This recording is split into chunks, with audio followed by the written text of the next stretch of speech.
So this is a gospel class on Sri Ramakrishna, and I'll begin with the meditation mantra. Om Hridaya Kamala Madhye Rajitam Nirvikalpam Sada Sada Kila Vedati Kameka Swarupam Prakriti Vikriti Shunyam Nityamananda Murtim Vimala Paramahamsam Ramakrishnam Bhajamaha Nirupamamati Sukshmam Nishprapancham Nirhiham Gagana Sadrisham Isham Sarvabhuta Triguna Rahita Satchit Brahma Rupam Varenyam Vimala Paramahamsam Ramakrishnam Bhajamaha Vitaritum Avatirnam Jnana Bhakti Prashantihi Pranaya Galata Chittam Jiva Dukkha Sahishnu Drita Sahaja Samadhim Chinmayam Komalangam Vimala Paramahamsam Ramakrishnam Bhajamaha. This knower of Brahman, ever established in his own nature, full of wisdom, self-possessed and self-lighted, eternal, the very image of that Brahman who is pure bliss, shining ceaselessly in the lotus of the heart, one alone and without parts, pure and still. This Ramakrishna, Paramatman Supreme, we adore. Subtle, fine and luminous, not even the shadow of the gross can ever reach him, for his purity is without parallel. Untouched by Maya's webs of deceit, beyond the dark river of time and desire, vast as the sky, this Supreme Lord, the very essence of Brahman, as existence and light, this Ramakrishna, Paramatman Supreme, we adore. Saturated with divine consciousness, his home is in all. He hears every cry. He knows every pain. Under the weight of its compassion, his heart can deny the need of none. Born to raise the world with teachings of knowledge, love, and peace. Born to bring mankind fresh songs of joy. This certain refuge of all, this Ramakrishna, Paramatman Supreme, we adore.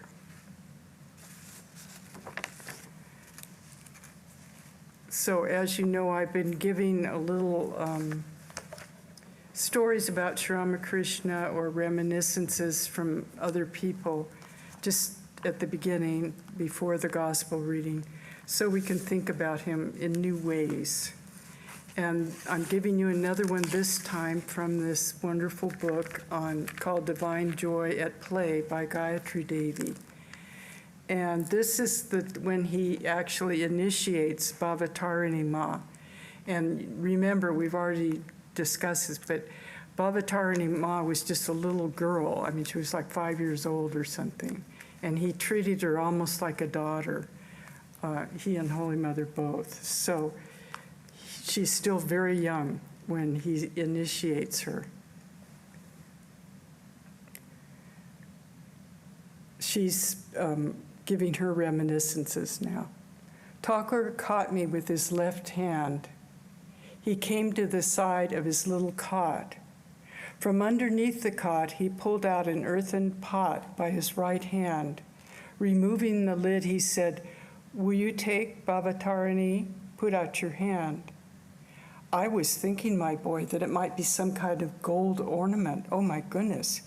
He took something out of the pot, but it was only a Rudraksha bead garland.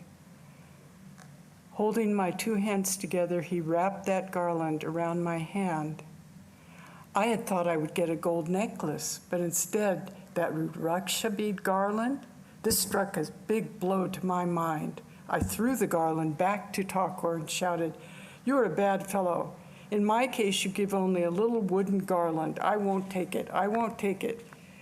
Even in the face of all this, Thakur suppressed his laughter.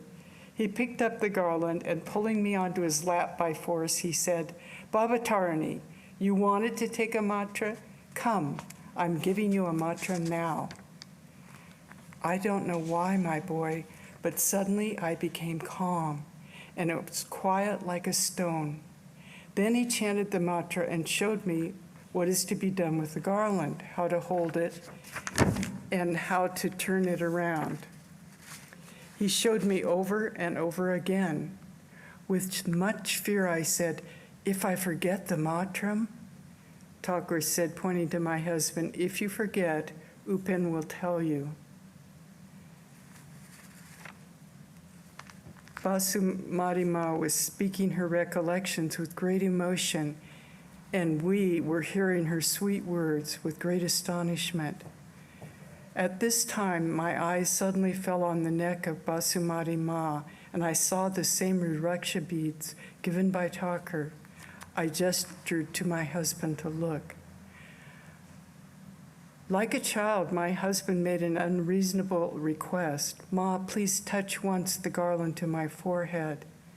Ma's serene face filled with a heavenly grace, and inclining slightly, she said, "Even getting water, does your throat remain in thirst, my boy?" My eyes showed such great distress. Might that be the pain of my husband's disappointment? And it began to appear before the mind of Ma. Giving a consoling plea, Ma said to my husband, "With all the power of your mind, call on Thakur, my boy. Call God, who is Narayana, who knows everyone's mind. He must fulfill your real desire."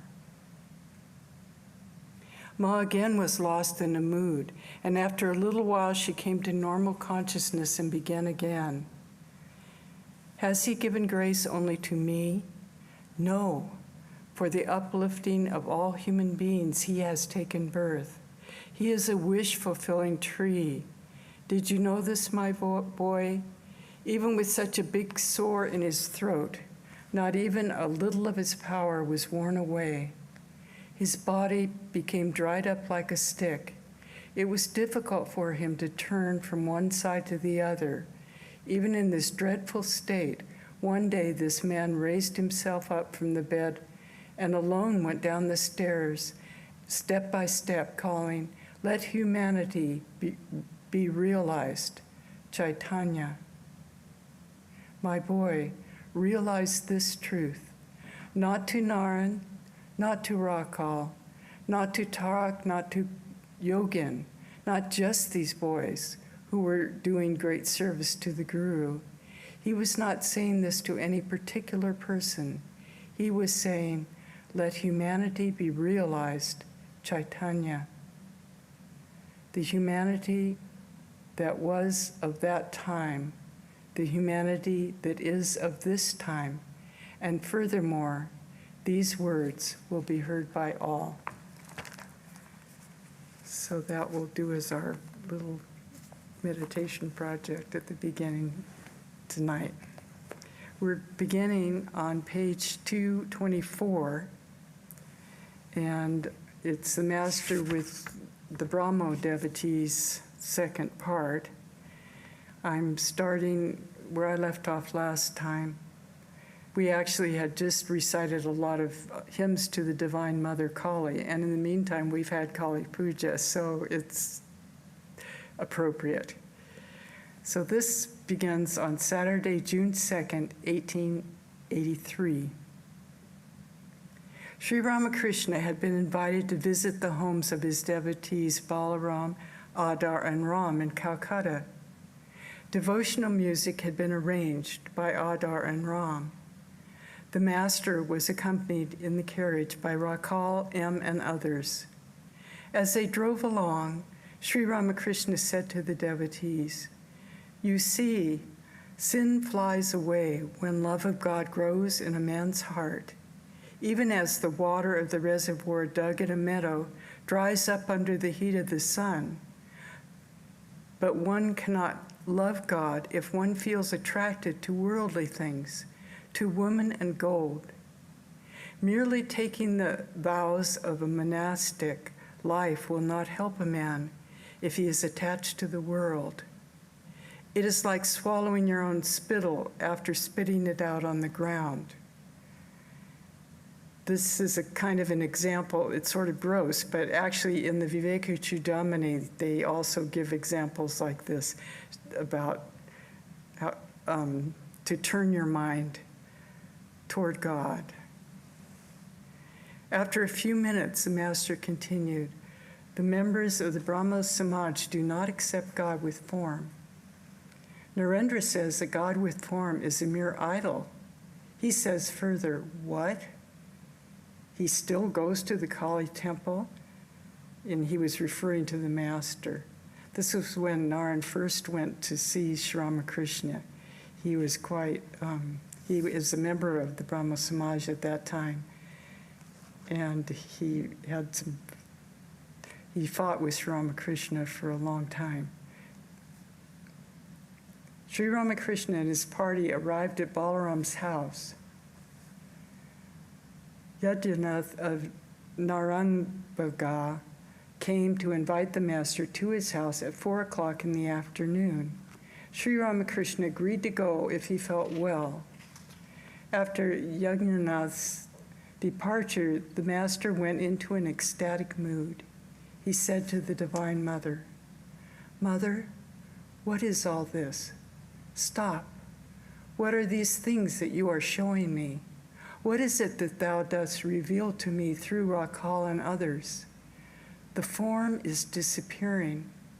But Mother, what people call man is only a pillowcase, nothing but a pillowcase. Consciousness is thine alone. The modern Brahmagyanis have not tasted thy sweet bliss. Their eyes look dry.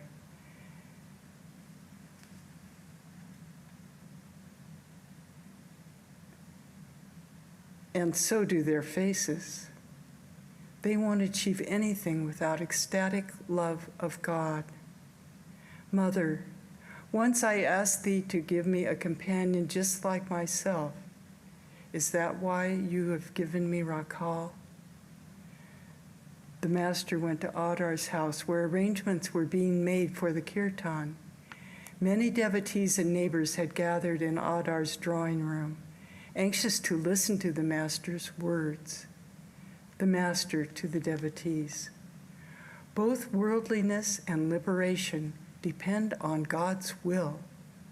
It is God alone who has kept man in the world in a state of ignorance, and a man will be freed when God of his own sweet will calls him to himself. It is like a mother calling the child at mealtime when he's out playing. When the time comes for setting a man free, God makes him seek the company of holy men. Further, it is God who makes him restless for spiritual life. A neighbor, what kind of restlessness, sir? Master, like the restlessness of a clerk who has lost his job. He makes the round of offices daily and asks whether there's any vacancy. When that restlessness comes, man longs for God. A man seated comfortably with one leg over another, chewing betel leaf and twirling his mustaches, a carefree dandy, cannot attain God. Neighbor, can one get this longing for God through frequenting the company of holy men? Master, yes, it is possible, but not for a confirmed scoundrel. A sannyasi, Kamandalu, made of bitter gourd, travels with him to the 4 great places of pilgrimage, but still it doesn't lose its bitterness. The kirtan began. The musicians sang of Sri Krishna's life in Vrindavan. Radha, friend, I'm about to die. Give me back my Krishna. Friend, but Radha, the cloud of Krishna, was ready to burst into rain. It was you yourself who blew it away with the strong wind of your peak. You are certainly not happy to see Krishna happy. Or why were you so piqued? Radha, but this pride is not mine. The pride has gone away with him who made me proud. After the music, Sri Ramakrishna conversed with the devotees. Master, the gopis worshipped Katyayani in order to be united with Sri Krishna. Everyone is under the authority of the Divine Mother. Mahamaya, the primordial energy. Even the incarnations of God accept the help of Maya to fulfill their mission on earth. Therefore, they worship the primordial energy. Don't you see how bitterly Rama wept for Sita? Brahman weeps, ensnared by the meshes of Maya. Vishnu incarnated himself as a sow in order to kill the demon Hiranyakashipu. But after killing the demon, the sow remained quite happy with her young ones. Forgetting her real nature, she was suckling them very contentedly. The gods in heaven could not persuade Vishnu to relinquish his sow's body and return to his celestial regions. He was absorbed in the happiness of the sow. Shiva asked the sow, "Why have you forgotten yourself?" Vishnu replied through the sow's body, "Why, I'm quite happy here." Thereupon, with a strike of his trident, Shiva destroyed the sow's body, and Vishnu went back to heaven. From Adar's house, Sri Ramakrishna went to Ram's house. Ramchandra, one of the chief householder disciples of the Master, lived in Calcutta. He'd been one of the first to announce the Master as an incarnation of God. The Master had visited his house a number of times, unstintedly praised the devotees and generosity of this beloved disciple. A few of the Master's disciples made Ram's house virtually their own dwelling place. Ram had arranged a special festival to celebrate the Master's visit. The small courtyard was nicely decorated. A chatak, seated on a raised platform, was reciting from the Bhagavatam when the Master arrived. Ram greeted him respectfully and seated him near the reader. The disciple was extremely happy. The chatak was in the midst of a story of King Harishchandra. The great King Harishchandra of the Puranas was the embodiment of generosity. No one ever went away from him empty-handed. Now the sage Vishwamitra, wanting to test the extent of the king's charity, extracted from him a promise to grant any boon that he might ask. Then the sage asked for the gift of the sea-girth world, which Charishchandra was king, of which Charishchandra was king. Without the slightest hesitation, the king gave away his kingdom. Then Vishwamitra demanded the auxiliary fee, which alone makes charity valid and meritorious. The chatak continued his recitation. Vishwamitra said to the king, "O king, you've given away the entire world, which was your kingdom. It now belongs to me. You cannot claim any place here. But you may live in Benares, which belongs to Shiva. I shall lead you there with your wife, Saibya, and your son. There you can procure the auxiliary fee that you owe me." The royal family, accompanied by the sage, reached Benares and visited the Temple of Shiva. At the very mention of Shiva, the master went into a spiritual mood and repeated the holy name several times indistinctly. The Kathak continued. The king could not procure the fee and was compelled to sell Saibya, his royal consort, to a Brahmin. With her went his son.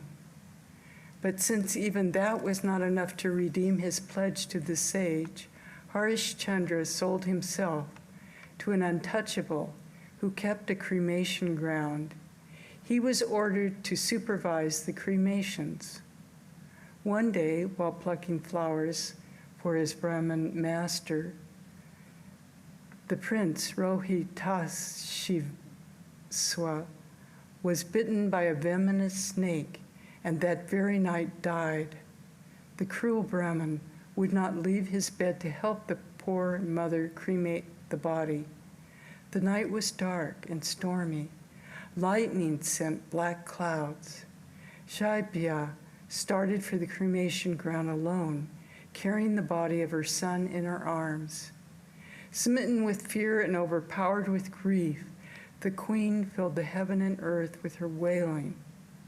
Arriving at the cremation ground, she did not recognize her husband, who demanded the usual fee for the cremation. Saibya was penniless and wept bitterly at her unending misfortune. The impenetrable darkness was illumined only by the terrible flames of the cremation pyres. Above her, the thunder roared, and before her, the uncouth guardian of the cremation ground demanded his fee. She, who had once been queen of the world, sat there with her only child dead and cold on her lap. The devotees burst into tears and loudly lamented as this tragic episode of royal life. And what was the master doing? He was listening to the recital with rapt attention. Teardrops appeared in his eyes and he wiped them away. The Kathak continued. When the queen wailed bitterly, uttering the name of her husband, Harishchandra at once recognized his wife and son. Then the two wept for the dead prince. Yet in all these misfortunes, the king never once uttered a word of regret for his charity. Finally, the sage Vishwamitra appeared and told them that he'd only wanted to put the king's charitable impulses to a crucial test. Then, through his spiritual power, the sage brought the prince back to life and returned to the kingdom to be the king of his lost kingdom.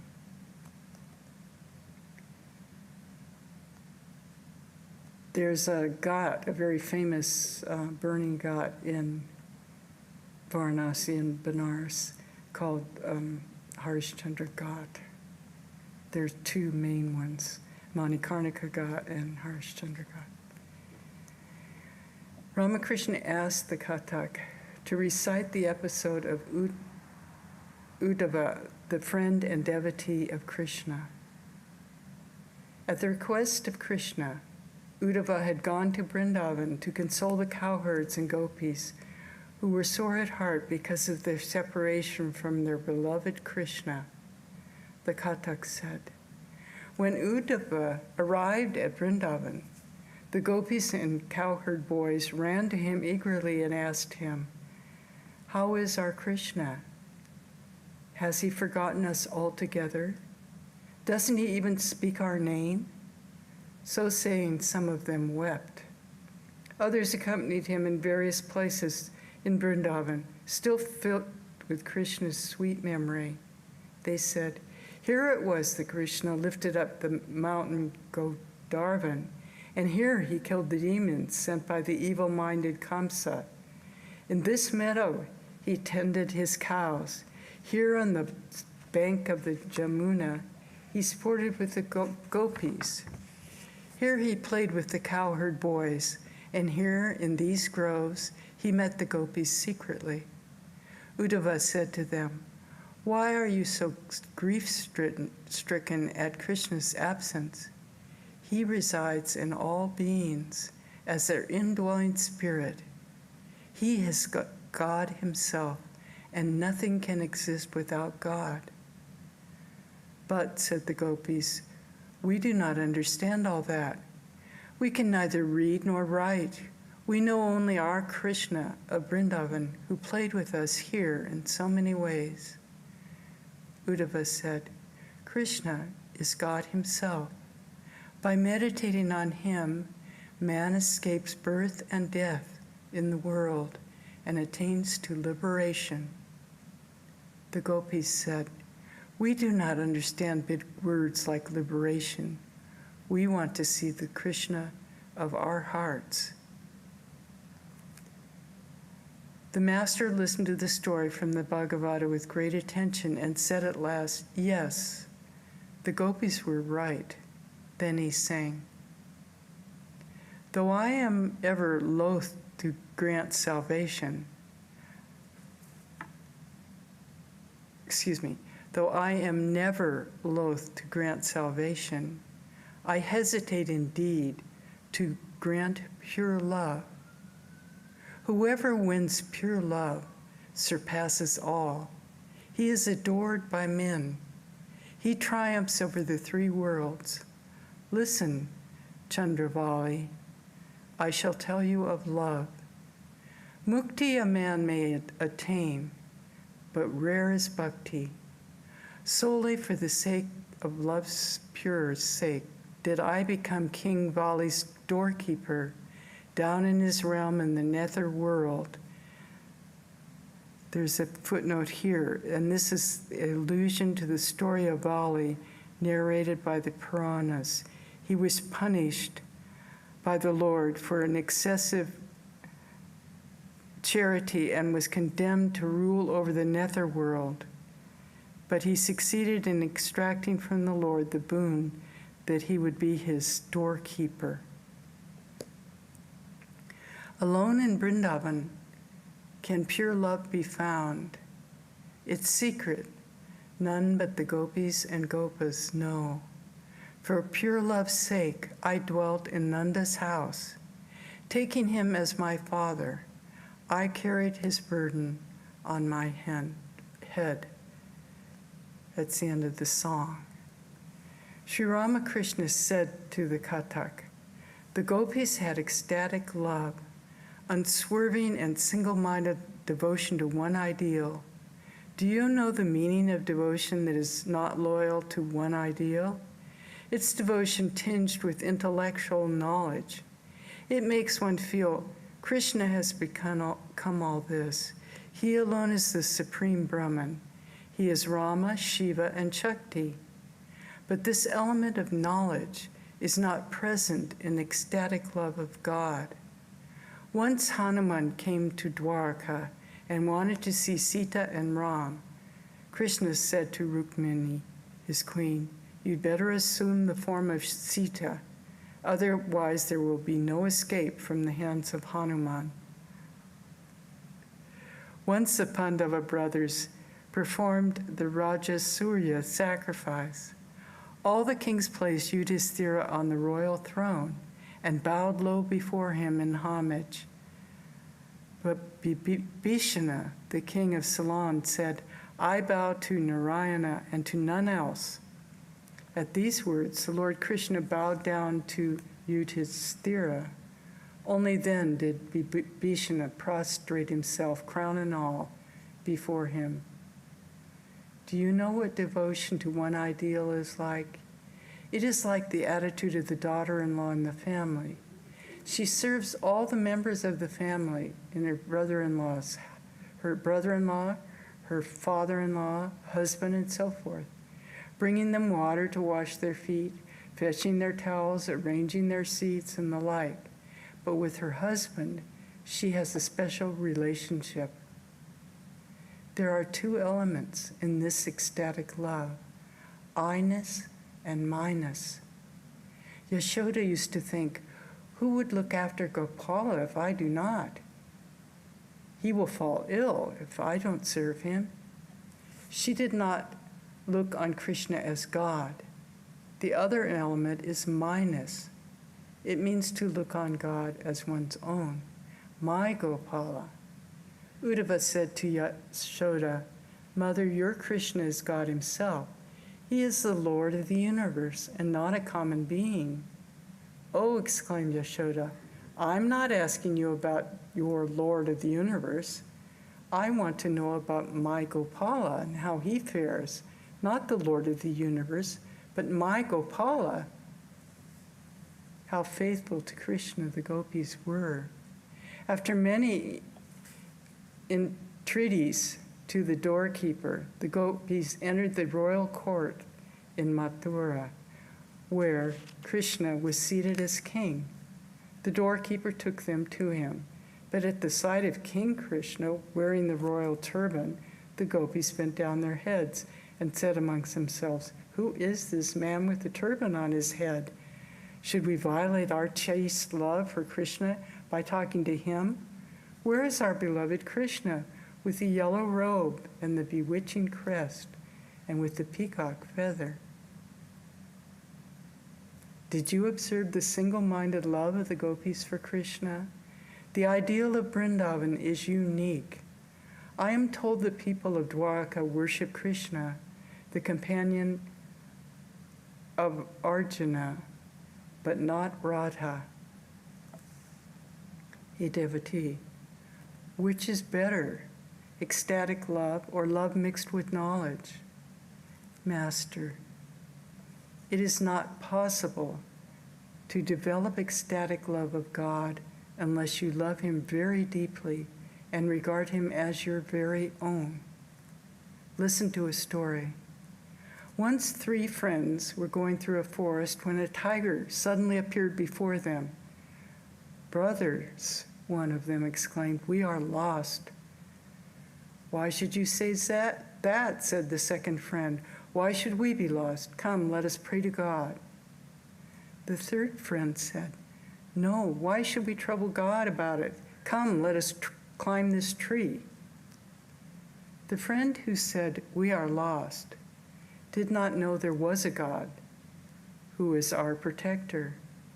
The friend who asked the others to pray to God was a jnani. He was aware that God is the creator, preserver, and destroyer of the world. The third friend, who didn't want to trouble God with prayers and suggested climbing the tree, had ecstatic love of God. It is the very nature of such love that it makes a man think him stronger than his beloved.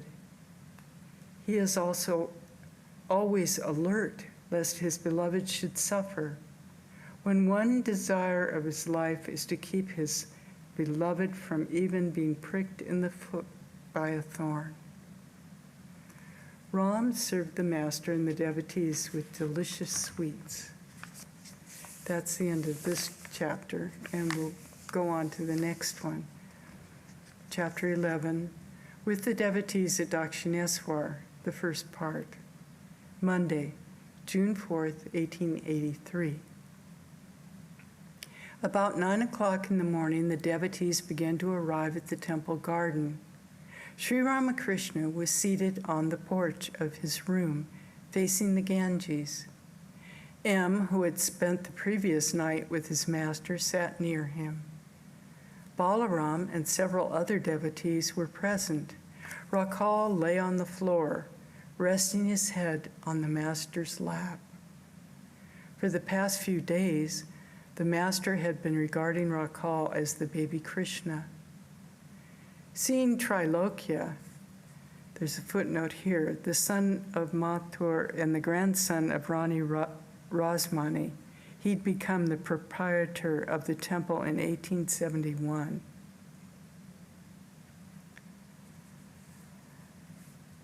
So, seeing Trilokya passing on his way to the Kali temple, Sri Ramakrishna asked Rakhal to get up. Trilokya bowed to the master. Master to Trilokya, was there no yatra performance last night? And this is a special kind of worship of the Divine Mother, and it had taken place that night in the Kali Temple. On similar occasions in previous years, the proprietors of the temple had arranged the performance of a yatra as well.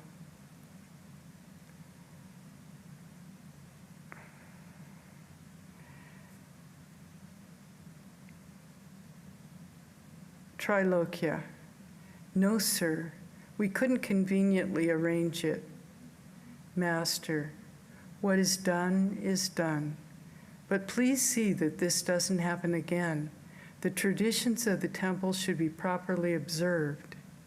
Trilokya gave a suitable reply and went on his way. After a while, Ram Chatterjee, the priest in the Vishnu temple, came up to Sri Ramakrishna. Master, well, Ram, I told Trilokya that the yatra performance should not be omitted again. Was I right in saying that? Ram, what of it, sir? Of course you were right. The tradition should be observed. The master asked Balaram to stay for his midday meal.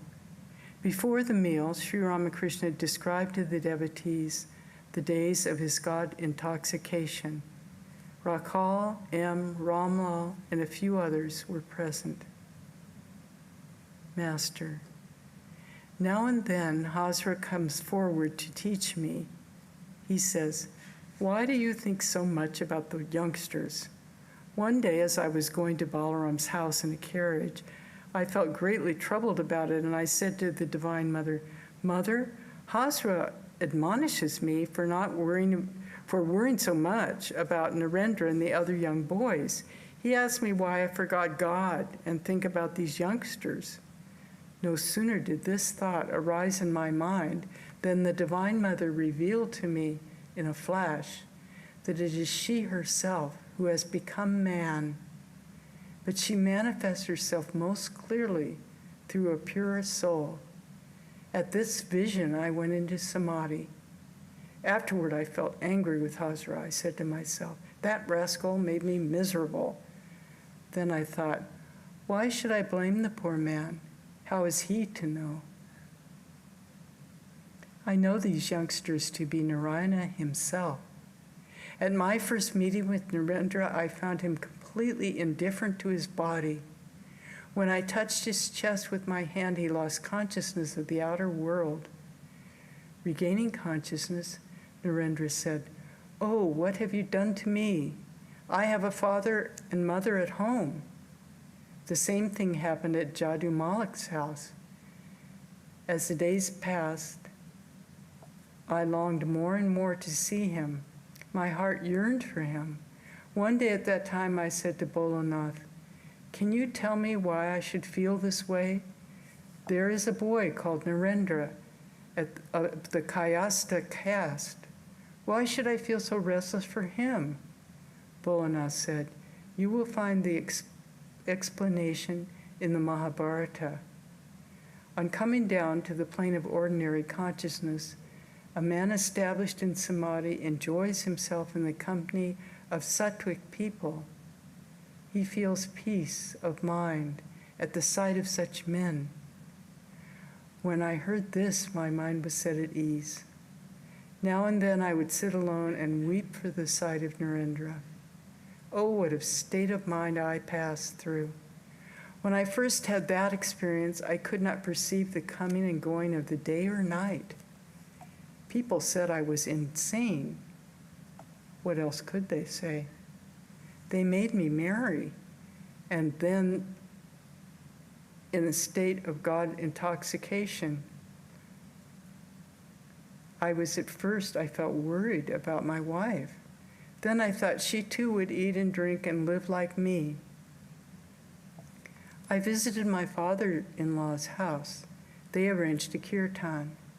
It was a great religious festival, and there was such singing of God's holy name. Now and then I would wonder about my future.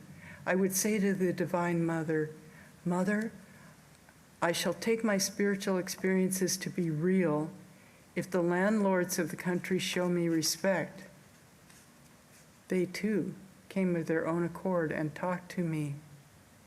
Oh, what an ecstatic state I was in. Even the slightest suggestion would awaken my spiritual consciousness. I worshiped the beautiful in a girl 14 years old. I saw that she was a personification of the Divine Mother. At the end of the worship, I bowed down before her and offered a rupee at her feet. One day I witnessed a Ram Lila performance, and I saw the performance to be the actual Sita, Rama, Lakshmana, Hanuman, and Vibhishana. Then I worshiped the actors and actresses who played those parts. At that time, I used to invite maidens here and worship them. I found them to be embodiments of the Divine Mother herself. One day I saw a woman in blue standing near the bakul tree. She was a prostitute, but she instantly kindled in me the vision of Sita. I forgot the woman. I saw it was Sita herself on her way to meet Rama after her rescue from Ravana in Ceylon. For a long time, I remained in samadhi, unconscious of the outer world. Another day, I had gone to the Maidan in Calcutta for fresh air. A great crowd had assembled there to watch the balloon ascension. Suddenly, I saw an English boy leaning against a tree. As he stood there, his body was bent in 3 places. The vision of Krishna came before me in a flash, and I went into samadhi. Once at Sihor, I fed the cowherd boys. I put sweetmeats into their hands. I saw that these boys were actually the cowherd boys of Vrindavan, and I partook of the sweetmeats from their hands. At that time, I was almost unconscious of the outer world. Mathur Babu kept me in his Jan Bazar mansion for a few days. While living there, I regarded myself as a handmaiden of the Divine Mother. The ladies of the house didn't feel at all bashful with me. They felt as free before me as women feel before a small girl or boy. I used to escort Mathur's daughter to her husband's chamber with the maidservant. Even now, the slightest thing awakens God consciousness in me. Rakal used to repeat the name of God half aloud. At such times, I couldn't control myself. It would rouse up my spiritual consciousness and overwhelm me. Sri Ramakrishna went on describing the different experiences he had while worshiping the Divine Mother as her handmaiden. He said, "Once I imitated a professional woman singer for a man singer, and he said my action was quite correct and asked me where I'd learned it. The master repeated his imitation for the devotees, and they burst into laughter. After his noon meal, the master took a short rest. Nani Malik, an old member of the Brahmo Samaj, entered the room and sat down after saluting the master, who was still lying on his bed. Mani Lal asked him questions now and then, and the master, still half asleep, answered with a word or two. Mani Lal said that Shivanath admired Nitya Gopal's spiritual state. The master asked in a sleepy tone what they thought of Hazara. Then Sri Ramakrishna sat up on his bed and told Manilal about Bhavana's devotion to God. Master, what an exalted state he is in. He has hardly begins to sing about God before his eyes fill with tears. The very sight of Harish makes him ecstatic. He said that Harish was very lucky. He made the remark because Harish was spending a few days here now and then, away from his home. Sri Ramakrishna asked M, well, what is the cause of bhakti? Why should spiritual feelings of young boys like Bhavanath be awakened? M remained silent. Master, the fact is, all men may look alike from the outside, but some of them have fillings of condensed milk. Cakes may have fillings of condensed milk or powdered black gram, but they all look alike from the outside. The desire to know God, ecstatic love of Him, and such other spiritual qualities are the condensed milk. Sri Ramakrishna spoke reassuringly to the devotees. Master to M. Some think, oh, I am a bound soul. I shall never acquire knowledge and devotion.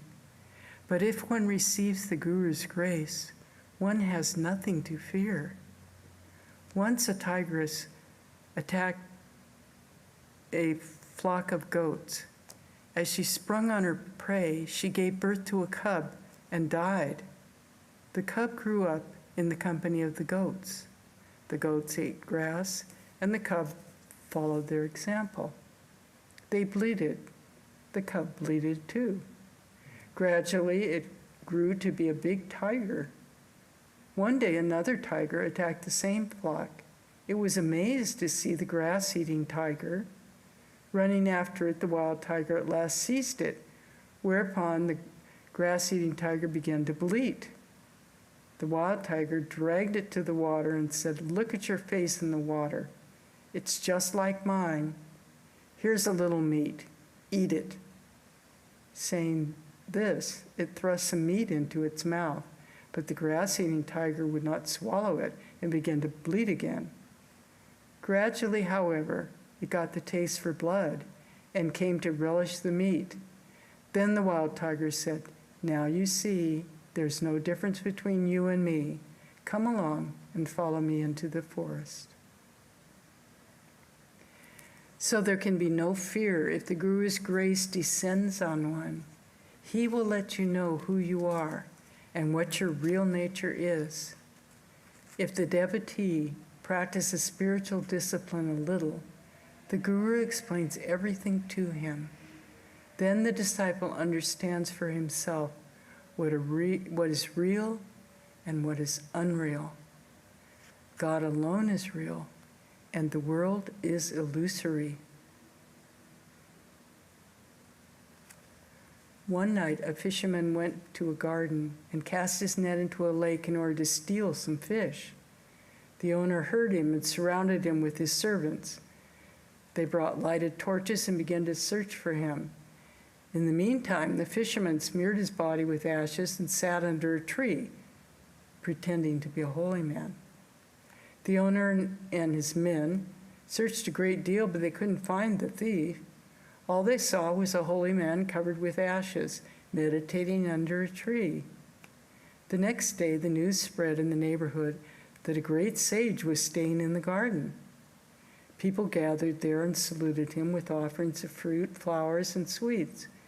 Many also offered silver and copper coins.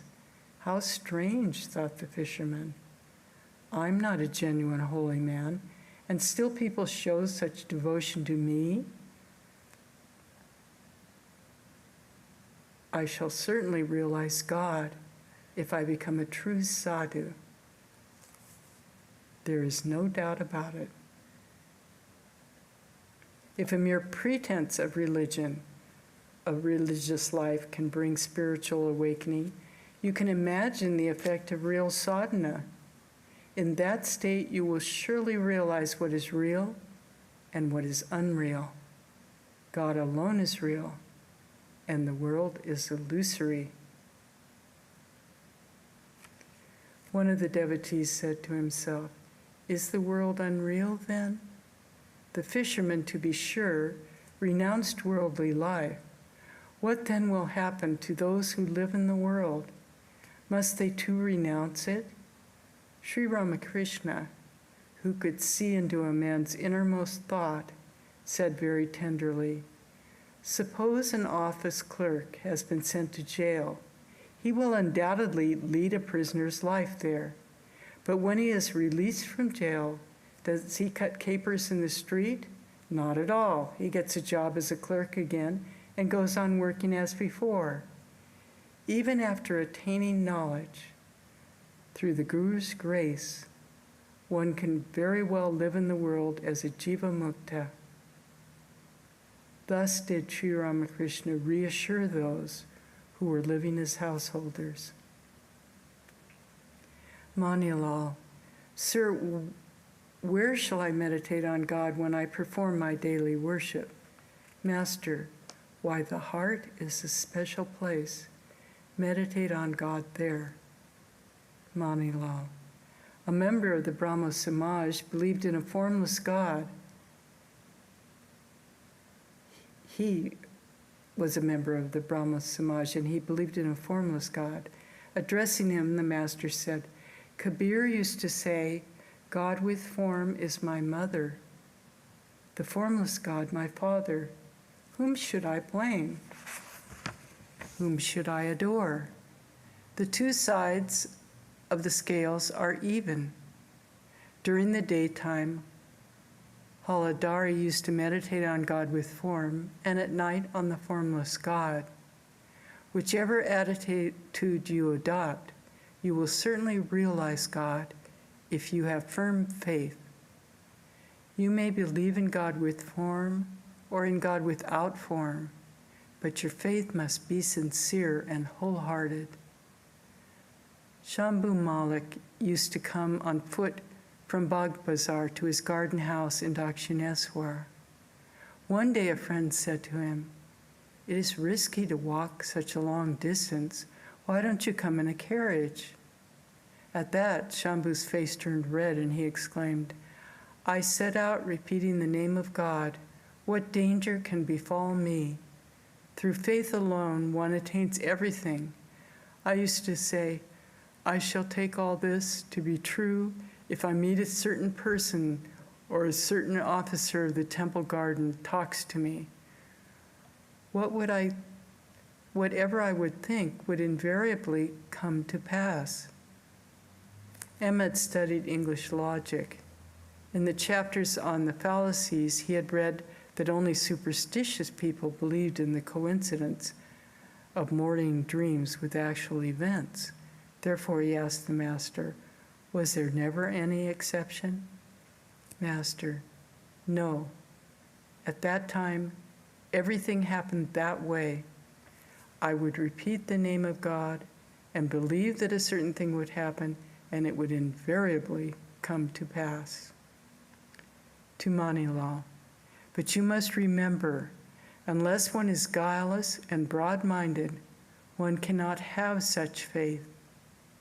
Bony people, hollow-eyed, the cross-eyed, people with physical traits like those cannot easily attain faith. What can a man do if there are evil omens on all sides?" It was dusk.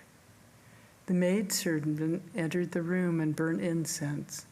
Mani Lal and some other devotees left for Calcutta. M and Rakal were in the room. The master was seated on a small couch, absorbed in meditation on the Divine Mother. There was complete silence. After a time, Bhagavati, an old maidservant of the temple proprietor, entered the room and saluted the master from a distance. Sri Ramakrishna bade her sit down. The master had known her for many years. In her younger days, she had lived a rather immoral life, but the master's compassion was great. Soon he began to converse with her. Master, now you are pretty old. Have you been feeding the Vaishnavas and holy men and thus spending your money in a noble way? Bhagavati smiling, how can I say that? Master, have you been to Vrindavan, Benares, and other holy places? Bhagavati shrinking, how can I say that?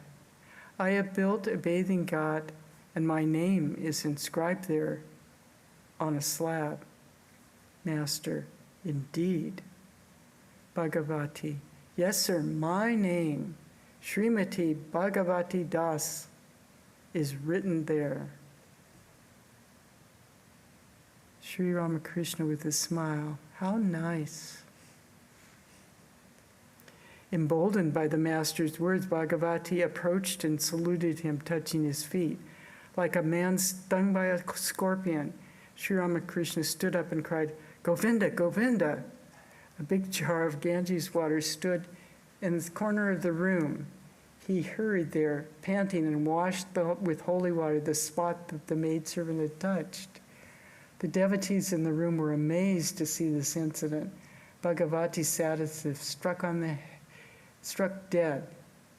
Sri Ramakrishna consoled her and said in a very kindly tone, you should salute me from a distance. In order to relieve her mind of all embarrassment, the master said tenderly, listen to a few songs. The master then sang about the Divine Mother. The black bee of my mind is drawn in sheer delight to the blue lotus flower of Mother Shama's feet. Then he sang, high in the heavens of the Mother's feet, my mind was soaring like a kite, when a gust of sin's rough wind drove it swiftly toward the earth. And again, dwell, O mind, within yourself. Enter no other's home. If you but seek there, you will find all you're searching for. God, the true philosopher's stone, who answers every prayer, lies hidden deep within your heart. The richest gem of all, how many pearls and precious stones are scattered all about the outer court that lies before the chambers of your heart. I think I will stop there.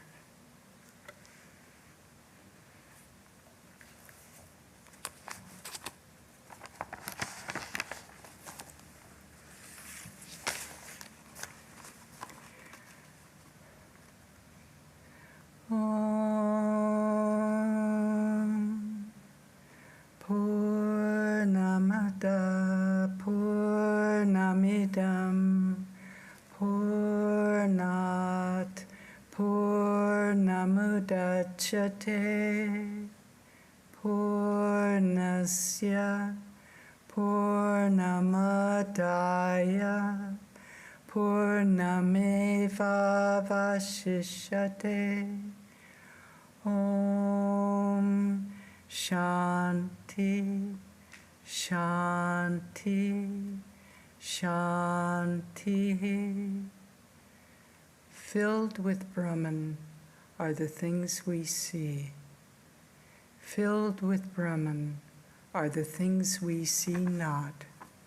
From out of Brahman floweth all that is. From Brahman all, yet is he still the same. Om, peace, peace, peace be unto us all.